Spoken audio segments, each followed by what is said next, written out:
The speaker spoke for 8 minutes and 7 seconds.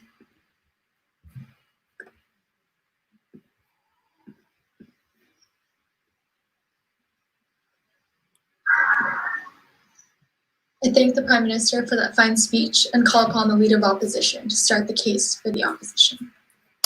Could I have 1 second, please?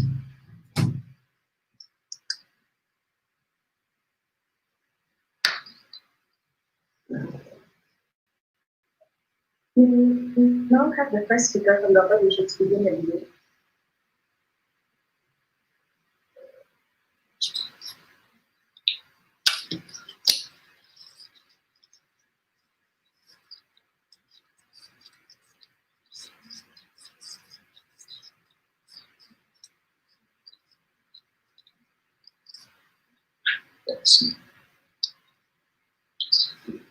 Can I be heard now?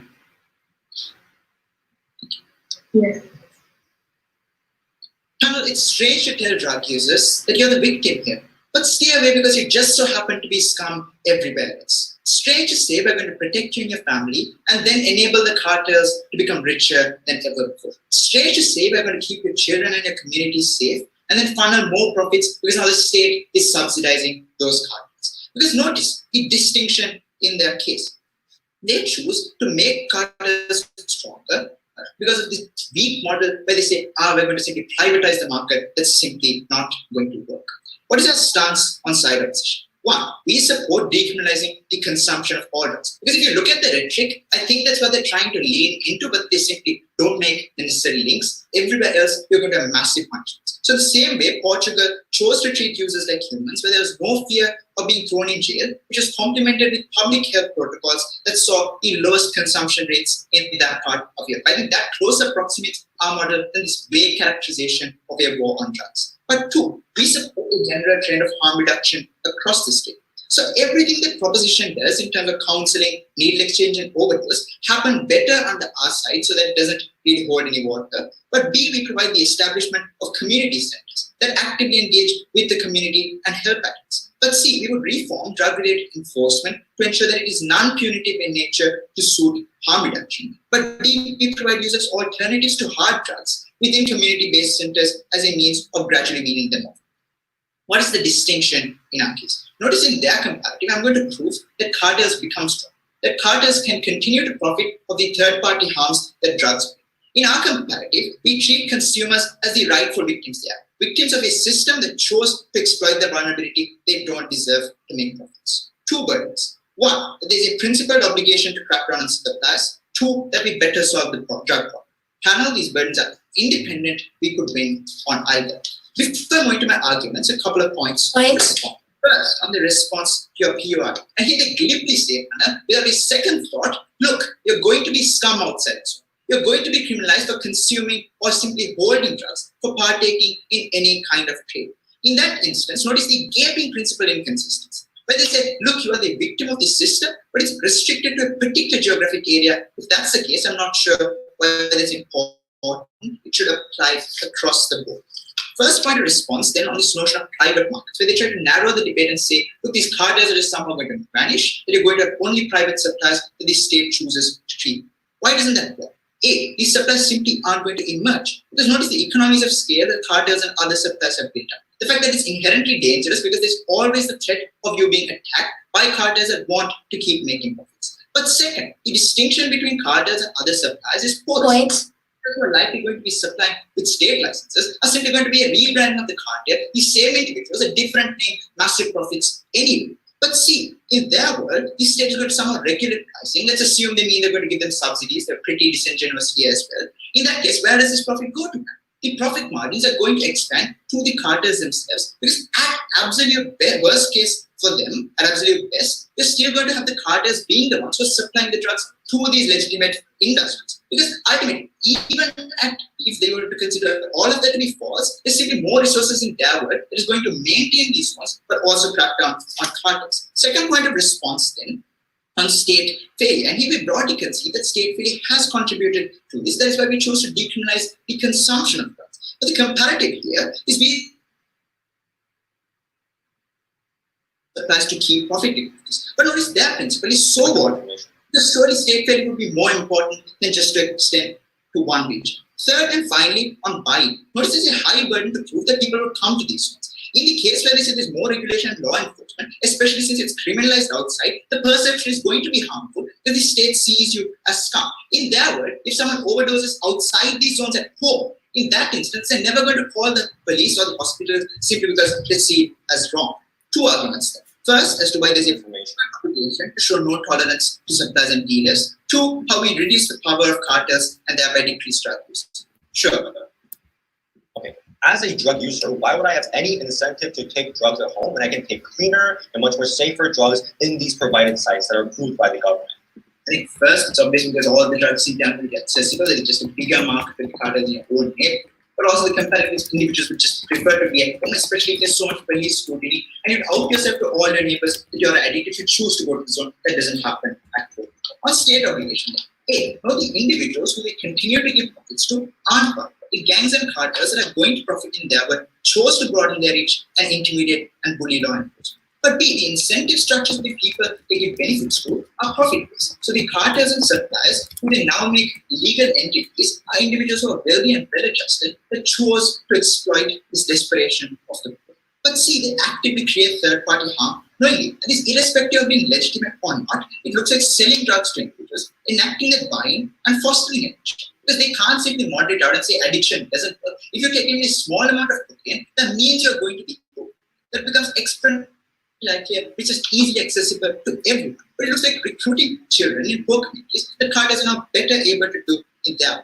But D, where do the proceeds they make go to? Because I already proved individuals that are likely to benefit out of this disproportionately happen to be initial suppliers, happen to be cartels that have done past wrongs. It now looks like these enterprises becoming significantly more powerful. That is, more money to kill the police, more money to sabotage public infrastructure. Groups like the National Crime Syndicate that are responsible for structural power in Detroit become much, much more powerful. Piece of information. Human trafficking and kidnapping carried out by the Sinaloa cartel in Mexico just becoming significantly more powerful in their work. Given then that they willingly cause third-party harm, it's wrong for the state to enable them to make profits in any way whatsoever. Second question, argument as to how we decrease drug use. It's important to note here that supply is the problem. That you cannot solve the drug issue without cracking down on it, which is impossible in fraud. One, expand the control of drug supplies. That is, you provide a safe space for the dealers and the cartels that are now able to be legitimate. They are able to get massive profits of the state subsidies that are supposed to protect them. Their margins increase exponentially. Just like B, being able to expand your reach. That is, more resources to invest in weaponry, more resources to invest in bribing the police. You're simply not going to keep them out of the state. But now you cannot crack down on them because the facade of legality attached to them that they give them in this zone. It's like recruitment being easier because of a lack of surveillance within these areas. But two, they give the state room for complacency. That is, it's now easy to say that the problem is limited to one area, that the cartel simply doesn't exist everywhere else, and the cartel can now just broaden its reach with more money and more fun. That feeds into the complacent rhetoric of the state that says the problem is continuing. Third, how do we crack down on this uniquely? One, they give us no mechanisms as to how the cartels are depowered in their work, so you have to assume that they're continuing to be as strong. In our world, in comparative, where you take away this supply because you address the problem of the demand. You treat these people as humans. But two, we have more resources, significantly more than them, who are to maintain these zones, but also crack down on the cartels. This looks like law enforcement now going after the cartels actively because they don't have the facade of legality. What does that mean? We reduce the scope of gang violence, the recruiting of children that they funnel with legitimate profit that it's now invested in intimidating, in bullying the police, in human trafficking, in kidnapping. Ultimately, we concede that we're not perfect. We might not solve drug use. We probably won't save everyone.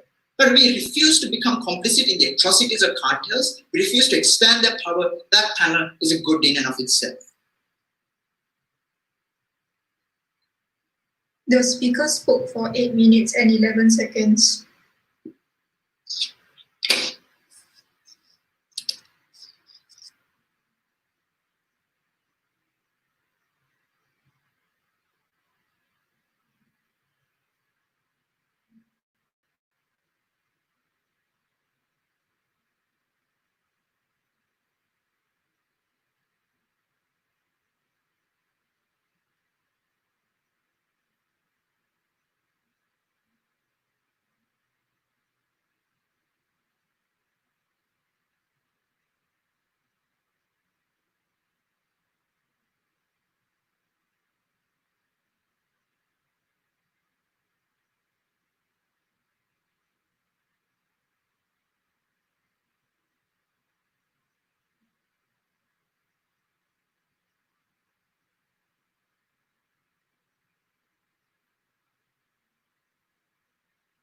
I thank the Leader of Opposition for that fine speech and call upon the Deputy Prime Minister to continue the case for the proposition.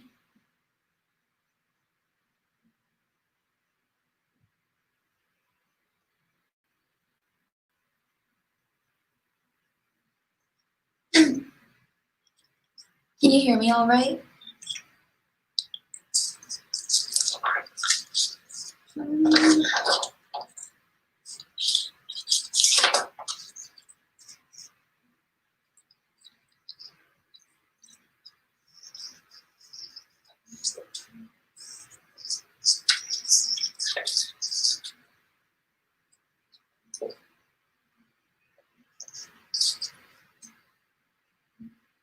This debate is more than simply the literal creation of drug-friendly facilities. This is a debate about reversing generations of failed drug war policy, about recognizing that the drug problem is multifaceted and must be met by an approach that is multifaceted too, and standing by rather than pointing our fingers at the most vulnerable whose only light in life now seems to be drugs. Before I want to clarify 2 points of burden, because for us to best understand the controversy behind the drug issue and the status quo, we need to clarify the context and as a result of that, the consequential burden that offside needs to prove. The first point of context is that currently in society, the societal narrative is one that contests whether the drug issue should be viewed as a criminal versus a health one. Now, I know that the opposition side stated that they are going to decriminalize the consumption, but still criminalize the production of these goods, specifically those that are created by criminal organizations, and I'm going to rebut more about their model later. But given that current deterrence policies, so legally punitive measures, even on production, have not worked, and so people still fall through the cracks, I think that this issue of drugs should be viewed as a health one. So the burden that opposition side has is to prove the effectivity of levying punitive measures on the drug war, while mass incarceration of these organizations best transitions people out of drug use. And the second point of context is that given that drugs is an intersectional issue, and so the victims of the war are often people of color, if they were to still, how best is opposition side able to shed light on the structural problems that lie behind drug use and best able to address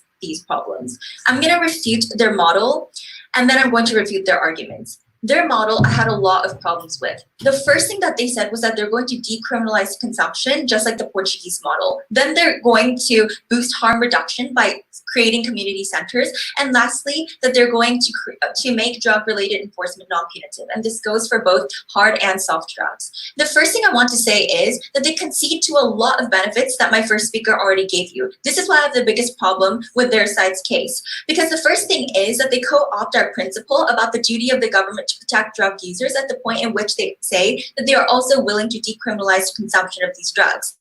But second of all, they also concede that there is a need for better facilities and rehabilitation centers than in the status quo, which was my first speaker's entire second argument about how we create like better syringes for use, better equipment, better check drugs, etc. The third thing that I have to say though, and this is the crucial distinction between the two teams, is that they stated that they want to create community centers where these drug users have active engagement with the rest of the community, whereas on our side, no thank you, we want to create these facilities in non-residential areas. Why is this important? Because we think that the principle of democracy is one in which the government has to mediate a compromise between two different interest groups. Look, society is not monolithic, so unfortunately the majority of people now still hold a stigma against drugs. Putting these facilities in non-residential areas is a way to still protect people that are against drugs. At the same time, by the government legalizing the sale and use of drugs on our side, this sets an agenda, and that's how we're able to fight and reduce the stigmatization for the next generations of people when it comes to the drug issue.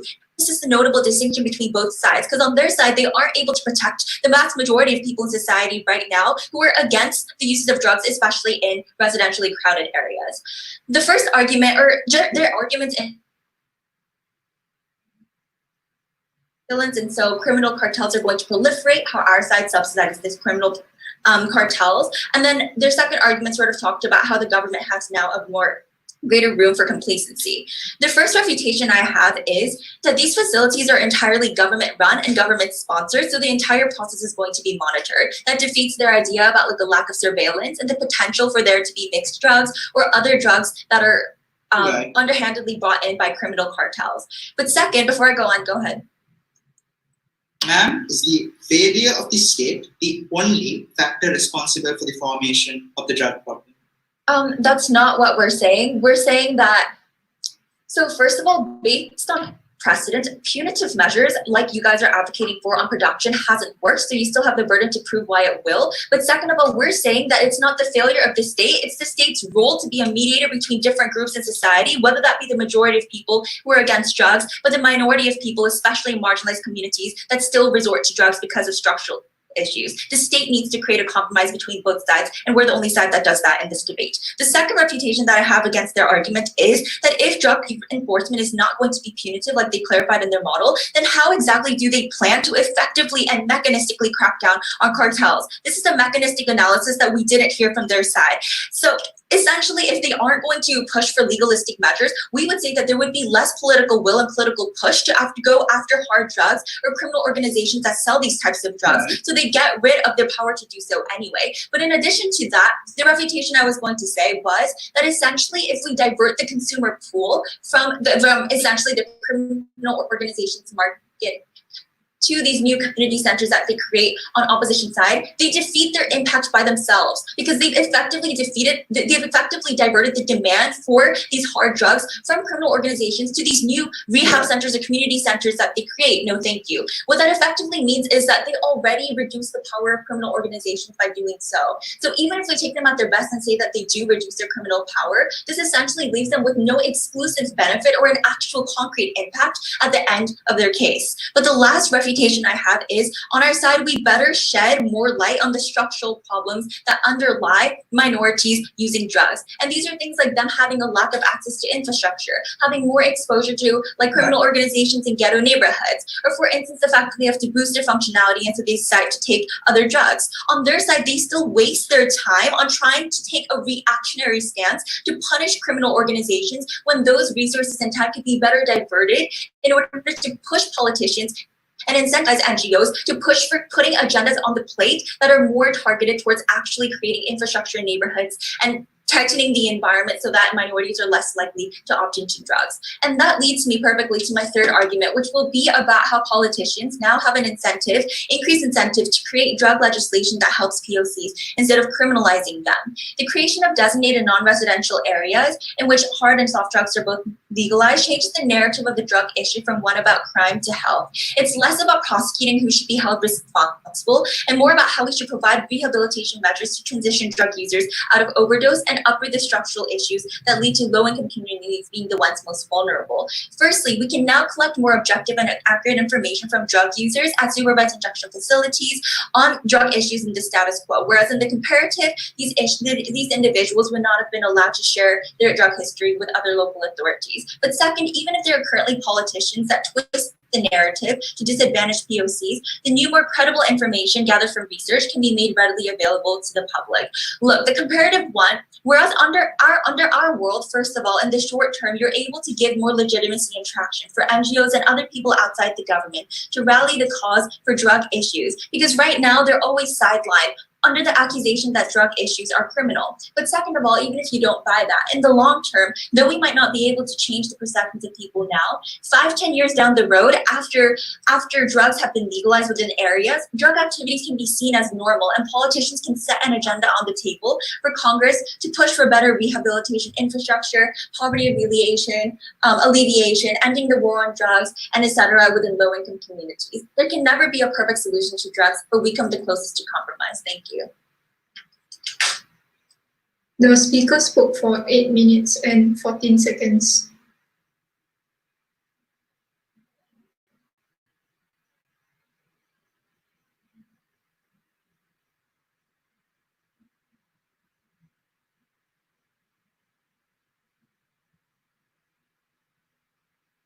I thank the Deputy Prime Minister for that fine speech and call upon the Deputy Leader of Opposition.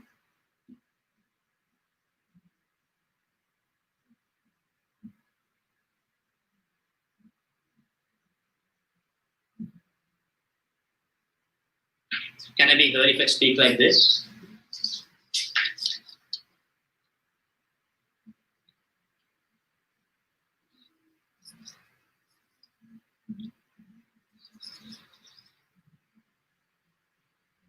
All I want you to notice the distinction between the two sides. One, opposition says cartels and suppliers, those who have created the drug epidemic that proposition is so concerned about, do not deserve to go off scot-free, do not deserve state legitimacy in an area where they are now legally allowed to sell drugs. Second, in terms of residential and non-residential areas, in my argument, I'll explain to you why their non-residential areas don't accrue the kind of benefits that we should get. But just in the framing of this debate, I want you to recognize that we purposely co-opted a lot of the argumentation from proposition. That was very intentionally done. We don't think that's a reason to not give us the debate. Because the prop burden is not to prove state failure and therefore you should do something. It's not to prove that they give health benefits to drug users. Their burden is to justify specific areas in non-residential places in which it is legally allowed to buy, use, and sell drugs. So we do take that principle. We think that that is not the only principle at play in this debate, and therefore we should give it to us. 2 points of response in my speech before my own substantive. First, on the principal obligation of the state. Second, on who protects drug users and communities. First, then, on the principal obligation of the state. I just want you to know that they haven't really responded to the gaping hole in their principal argument that we pointed out in first speech. All of the analysis is fundamentally contradictory to the fact that they limit the specific area. Because if it is true that the state has failed individuals, why is it that you criminalize individuals at the point at which they do consume drugs in their own houses? Why is it that you criminalize them if it is true that the state has failed them in the first place, that they have created black market, so on and so forth? But I want to secondly respond to their big principle that bring out in second speech, is the only contentious principle here, about how you have different interest groups in society and the state should balance all of them. But we don't really think that that's like comparative argumentation, because at the point at which we decriminalize drug usage, that means that we too are protecting the individuals within certain communities. Secondly, and furthermore, the harm to communities is not necessarily mostly done by drug users. It is done by the cartels and suppliers within those areas who make people addicted, who have gang violence and turf wars, who do things like human trafficking. So the vast majority of crime and harm that is committed upon individuals is done not by the drug consumers, who we concede are vulnerable communities more often than not, but more often than not, the people respond at all. But thirdly and finally in this clash, I just want you to note that the prop second speaker's idea of it hasn't worked before is not an excuse for the state not to hold people accountable, for the state not to crack down on cartels and suppliers that did create this problem. We give you several structural reasons in Janal's argument as to why it is true that these are the individuals who did create the most harm, that they created third-party harm, that they did so with the incentive of profit. The reason for things like human trafficking within these areas. Recognize that drug consumption is not extremely harmful across the board, but it is the other things that come alongside with it that do create harm. And we are more than happy to criminalize those activities. So if somebody gets high and punches their kid, we would criminalize that activity. But the actual consumption of a drug is not something that we are willing to say is something that you deserve to be criminalized for, but proposition is still doing it. So they fail on multiple fronts on their side of the house. If you were to weigh this obligation panel, our principle that you need to crack down on drug cartels is the most important principle in this debate. They can't say it's non-comparative because they are literally given a place for them to actually sell the drugs. Why is it the most important thing? Because they have the immediate categorical concern to protect users and communities within residential areas, and that is to say, not give cartels more power on their side. We think therefore this principle wins us this debate. But on their next highest ground, which is protection of users. But before that, sure. If you're going to allow people to use drugs in your community centers anyway, then what incentive do drug cartels have to bypass the law and sell illicit drugs? We are not allowed people to consume drugs. That is like, drugs are illegal. Consuming drugs is not criminalized. I don't think you get the distinction. You should probably read more about the Portugal model that you guys are talking about. That is to say, we would confiscate drugs, and I'll talk more about the incentives of buying into this in the second clash. Second clash then on who protects users. Recognize that the entire third argument about information about drugs, NGOs, political will, all are just non-comparative and apply to our side of the house at the point at which you decriminalize drugs, because the narrative that it is a public health issue is something that we push on our side of the house as well. Things like syringes, cleaners, rehab, whatever, all are done on our side of the house were basically non-comparative. But the biggest push no, thank you, is that we are supporting status quo, and status quo hasn't. The war on drugs is primarily focused on users and like POCs and vulnerable communities, which we are not doing anymore. The vast majority of people who are incarcerated are people who have small amounts of drugs, as they themselves characterize, which we would not do anymore. We would only criminalize the suppliers, and that is above a certain quantity of drugs, so on and so forth, cartels, those with criminal history, those kind of things. But secondly, we get more resources on our side of the house than that of status quo. One, because we don't have the massive prison problem of multiple people within prisons at the point at which we don't criminalize them. Secondly, we don't have to waste resources in the criminal justice system. But thirdly, at the point at which you solve the demand side on our side of the house, that means that you solve the issue of like cartels having a massive profit. That is to say that they are unable to get that massive amount of money which allows them to go against the state.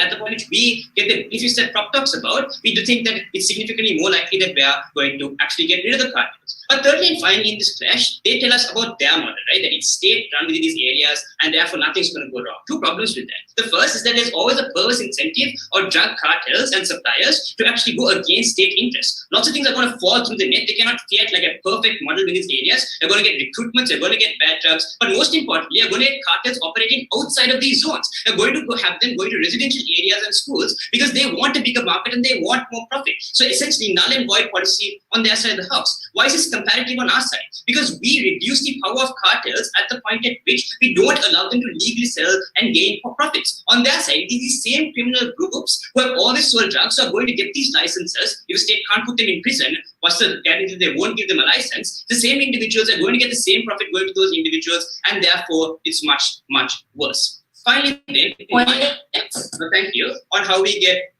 on the comparative benefits of who solves the drug epidemic at the end. Because we will concede that their side has benefits, right? That they do solve demand side problems to a certain extent. But this is a comparative debate, not with their policy and status quo, but their policy and our policy. So I'm going to explain my argument at the absolute best case scenario, why is it the benefits of their side accrue more so on our side of the house? Three reasons. First, there is a significant lack of incentive to access these areas in the first place. Two reasons for this. The first is this physical distance and proximity. A lot of people just can't leave their kids at home for a long amount of time. A lot of people can't take time off their jobs to go to a place that's probably like 50 kilometers away or something which is non-residential. Therefore, we think that these benefits don't accrue to those individuals. Secondly, stigma. The fact that I don't want to out myself as a drug consumer to my peers and my family, and therefore I'm unlikely to access an area which is far away, which basically is a drug den, right? And this directly deals with the argument of perception, because perception gets much worse, or at least compromised at the point at which you say these are individuals who deserve to be segregated, who deserve to be excluded, because drug usage is not for society's eyes, it is still a taboo subject on their side of the house. So you don't get the kind of community support on their side of the house. Even in our absolute worst case scenario, even though it's far more anonymous to just go to your local rehab center, even in our worst case, the narrative is I'm going to a rehab center to get better, to get off my addiction. On their side, the narrative is I'm going to a zone to get high, to consume drugs. That is the kind of narrative that they're pushing and demonizing individuals on their side, especially when you put them behind bars and say that these are still criminal individuals and they're still evil people. But finally, at the point at which you still have access to heroin and cocaine, rehab doesn't work better because it is reliant on the fact that you don't have access to hard drugs. On our side of the house, at the point at which it is significantly harder to access cocaine and heroin, we think rehab works better, such as giving people substitute drugs and weaning them off addiction. At the end of this debate, even in Prop's absolute best case scenario, we still get more benefits, we still fulfill state obligation, we still protect community, side with the opposition. The speaker spoke for 8 minutes and 19 seconds.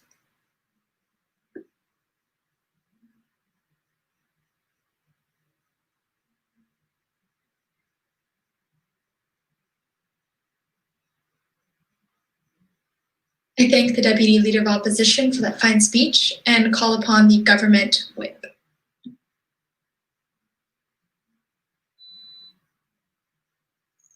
Can everyone hear me?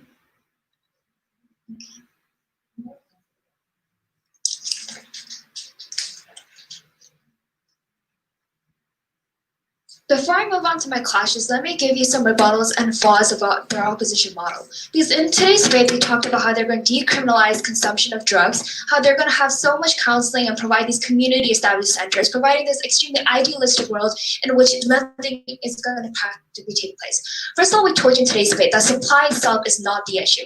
We told you it is the astronomical demand within the status quo, in which when you see the decriminalization of the consumption, the still punishment of those people who produce is still going to be the problem. problem. Because under their situation, they're still going to resort to black markets, they're still going to sell dangerous and mixed products, and therefore the symmetry of power shifts disproportionately to criminal organizations under their side, in which violence and shady ways in which you sell these drugs to consumers still persist. So we think all of these harms are still existing even under their best case scenario. The second, they think rehabilitation centers will not be mutually exclusive.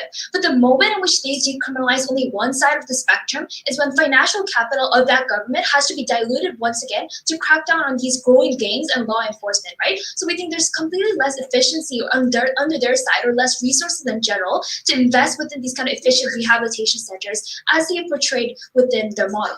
But third of all, regarding the idea of rehabilitation, I'm going to prove to you why in extensive analysis it's going to be much more comparatively ineffective and non-existent under their side in my second class. But we'd like to also point out that they never clarify the practical mechanism in which punitive measures on these cartels have even worked in the first place, because that's the status quo right now.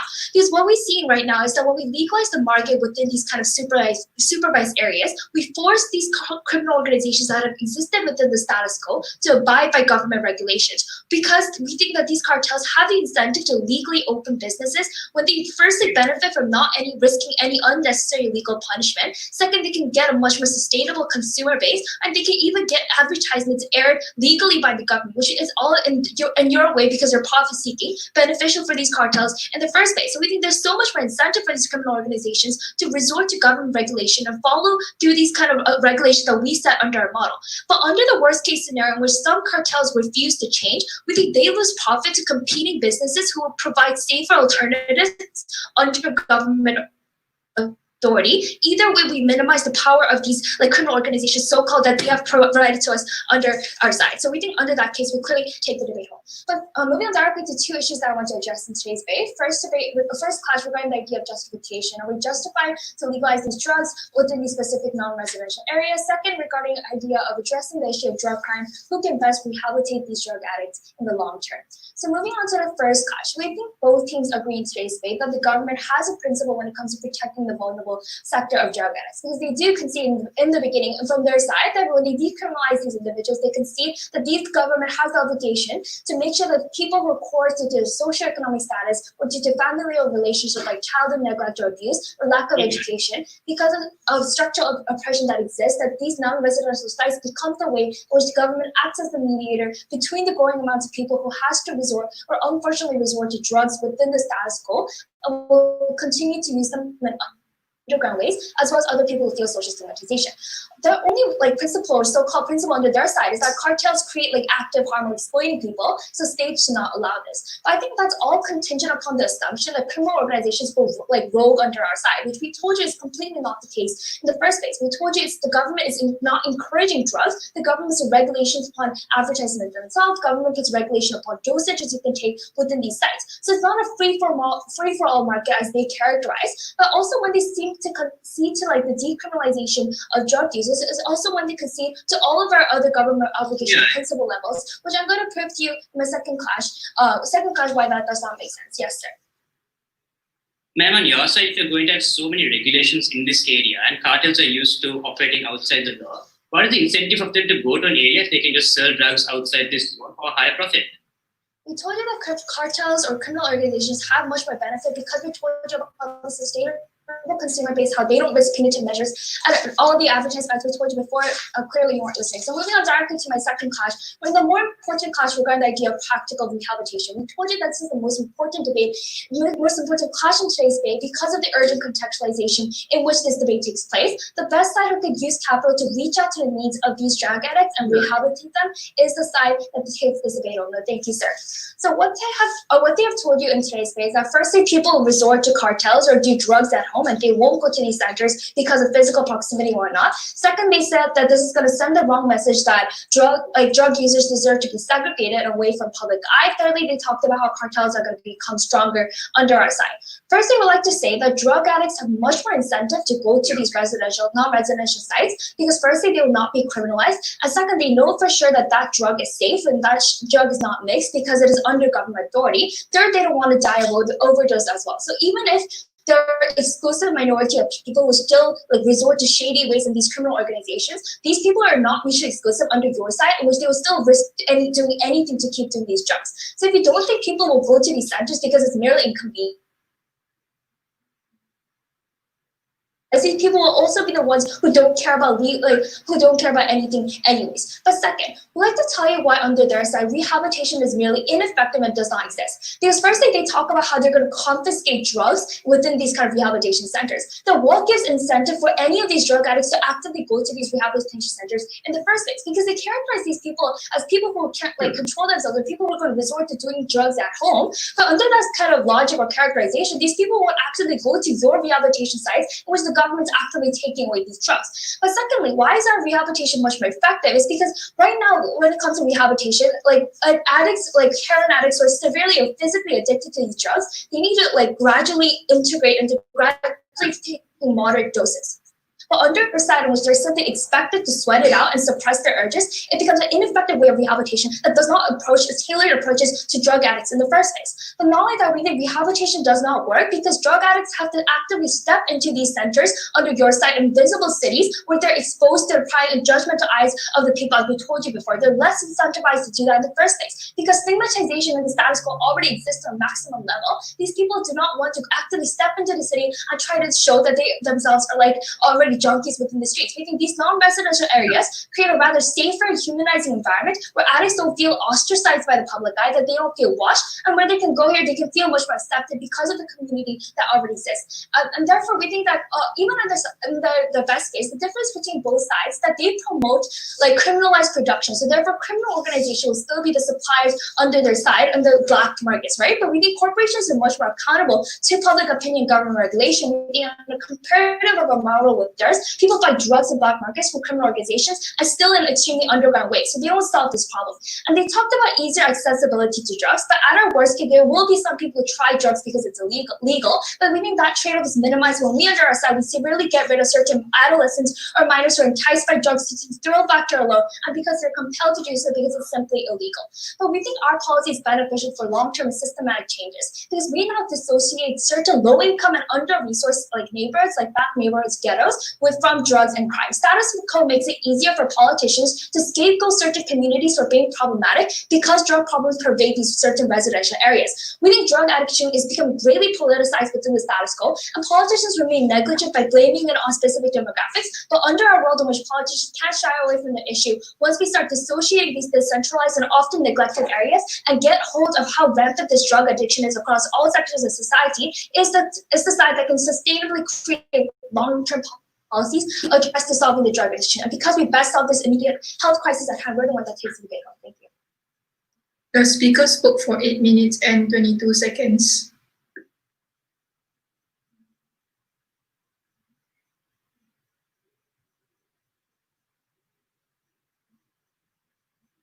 I thank the government whip for that fine speech and call upon the opposition whip.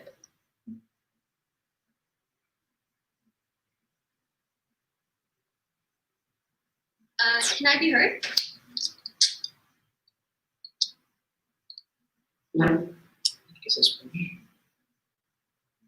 Panel, just take a look at their side. Because on their side, they can easily solve the drug problem by restricting it into specific areas where we solve the problem at its root.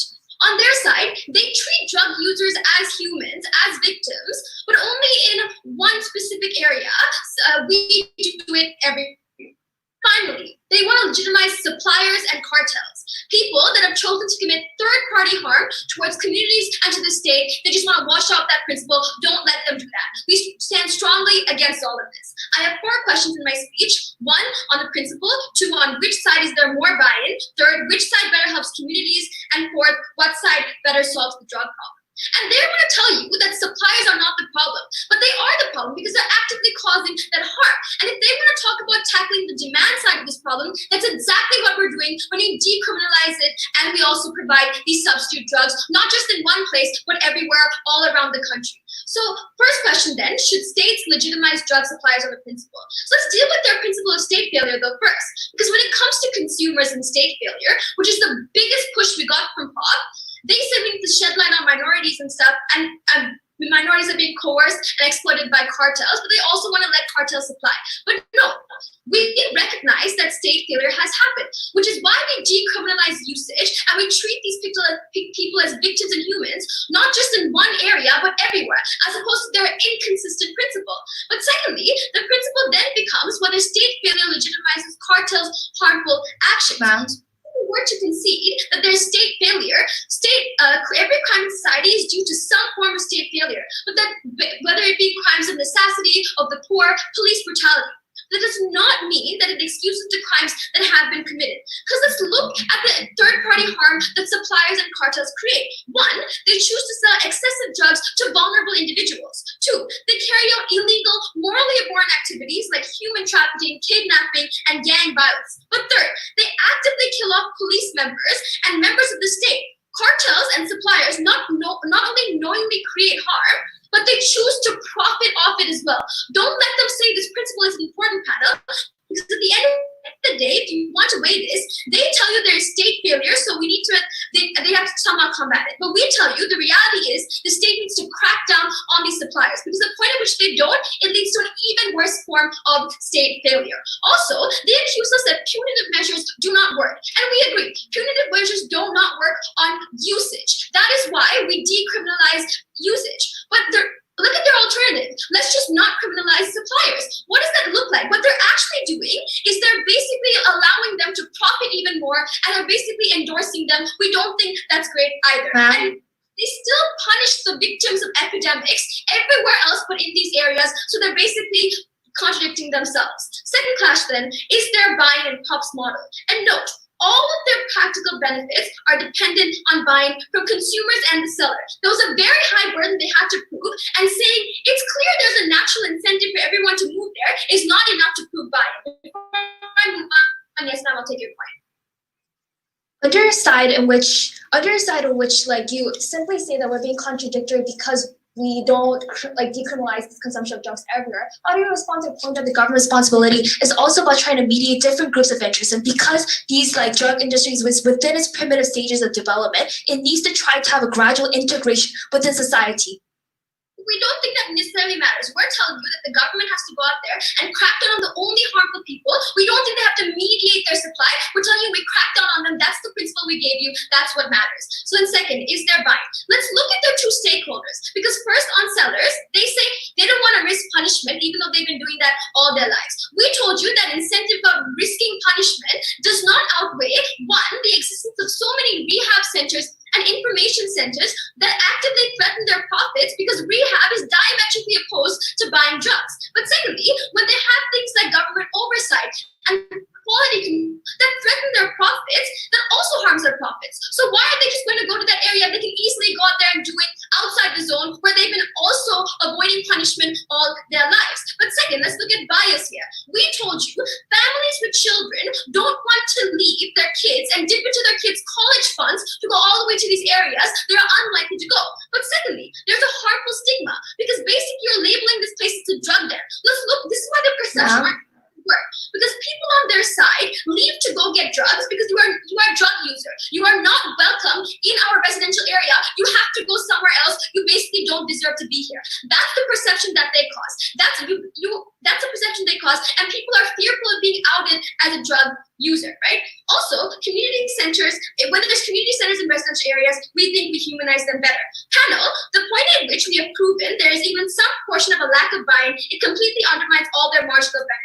Third then, what side better helps communities? And on their side, even if we assume that all of their benefits exist to communities and basically all suppliers move into the zone, by their very own analysis about better incentives and low punishment and stuff, dealers will profit much more exponentially on their side. What does it look like when profit-motivated entities gain more money? It means they're going to invest in activities like gang violence and turf wars outside of these areas, kidnapping and human trafficking. And they will do this outside zones in communities who are the most vulnerable, therefore they can exploit and make the most profit. Also, because on their side they legitimize the supply chains of cartels as well, they make it far, far worse. So let's then take them again at their best and say they take all the harms away in terms of consumption.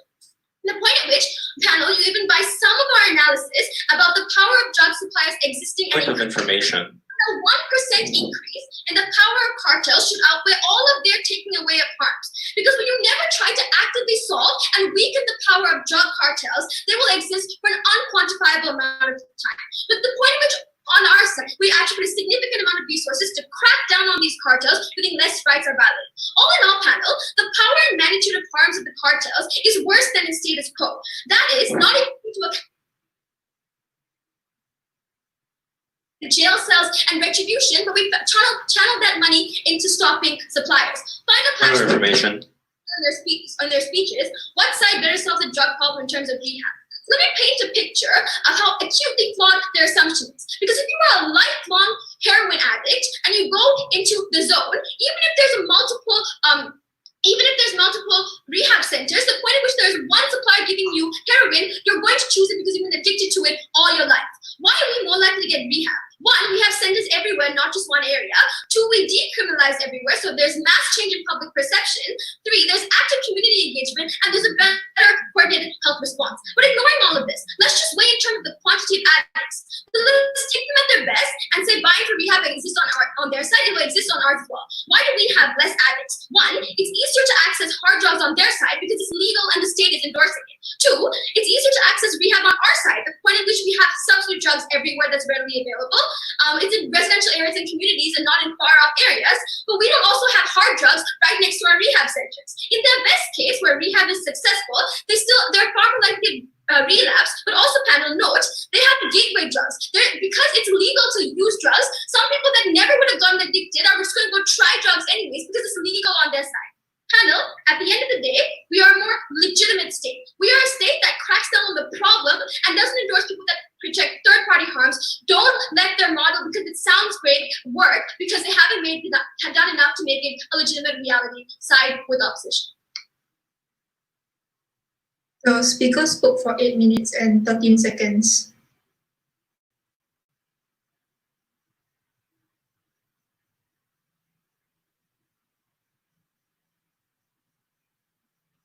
I thank the opposition whip for that fine speech and now call upon the opposition reply.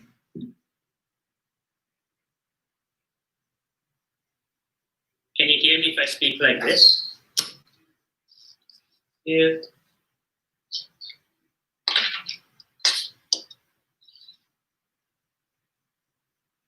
And the proposition wanted to run a case to say the status quo hasn't worked because the war on drugs has failed. But I think in the comparison of the two sides of this debate, it is their policy that more closely approximate the failed war on drugs that they say will never work. Because they never clearly mechanized in the face of the analysis that we gave you as to how their zone is going to be perfect, as to how their zone reduces the harms. We tell you that their policy is even worse and the status quo, let alone our counterfactual. 4 questions in this speech. First, does their zone work?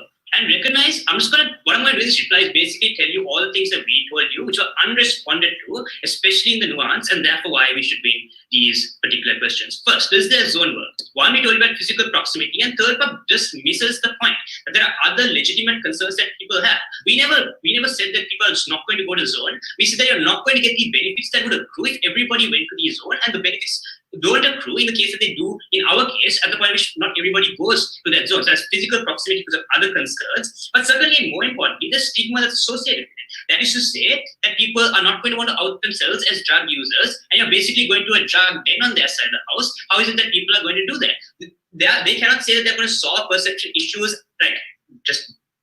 second basically in a single day as soon as they pass this policy. At the point at which there is still negative perception, they don't get that buy-in.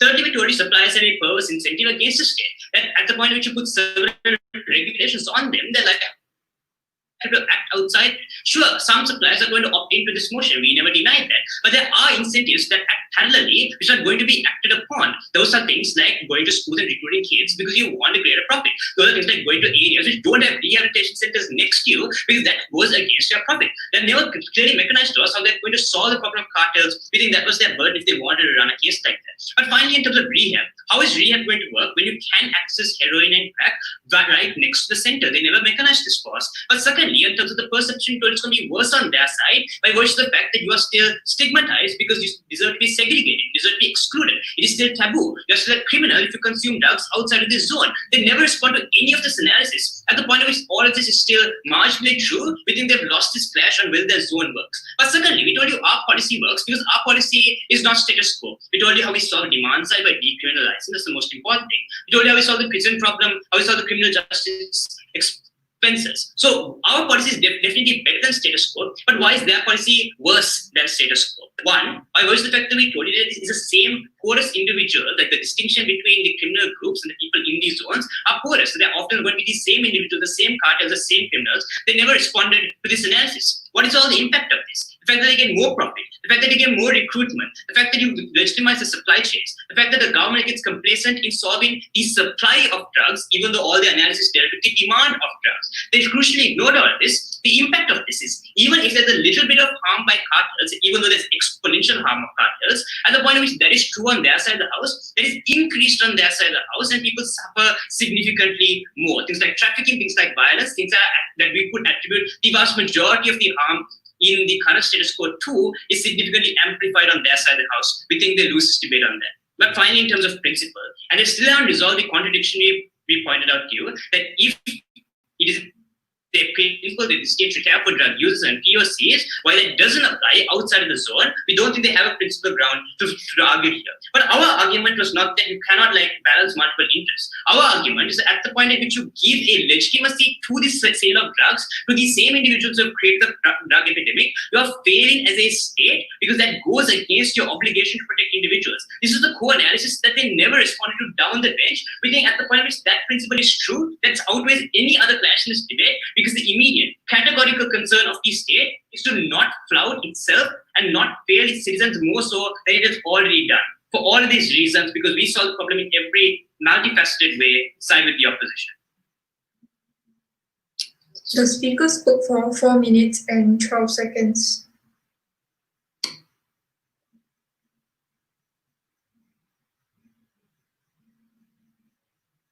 I think the opposition reply for that fine speech and call up the proposition reply to conclude this debate.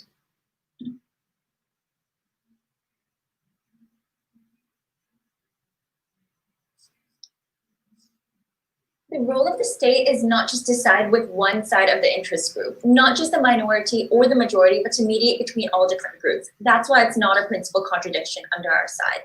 I'm going to first talk about their model, which I believe was ineffective and weak at best. They said that people are going to do drugs within their homes because they decriminalize consumption. Firstly, note the exclusive benefit that we have of drug users practicing drugs safely at these government-sponsored facilities with trained medical personnel. But second, and perhaps more importantly, the issue of contestation was that the demand for hard drugs still exists under all. So there's a demand for criminal organizations under their side anyway. Continuing to levy punitive measures is no different under the status quo on their side, where we see that criminal organizations hold massive power. That's why I find it ironic that OP is the one championing state failure, because we're the ones on Gov advocating for decriminalization of production, whereas they say that they will continue current measures of criminalizing the production of drugs. Then why is decriminalizing production actually important? This is where I concretize the benefits of all the arguments we gave you from Prime Minister. We divert the consumer pool of drugs to the private market, so you reduce the demand for drugs from criminal organizations.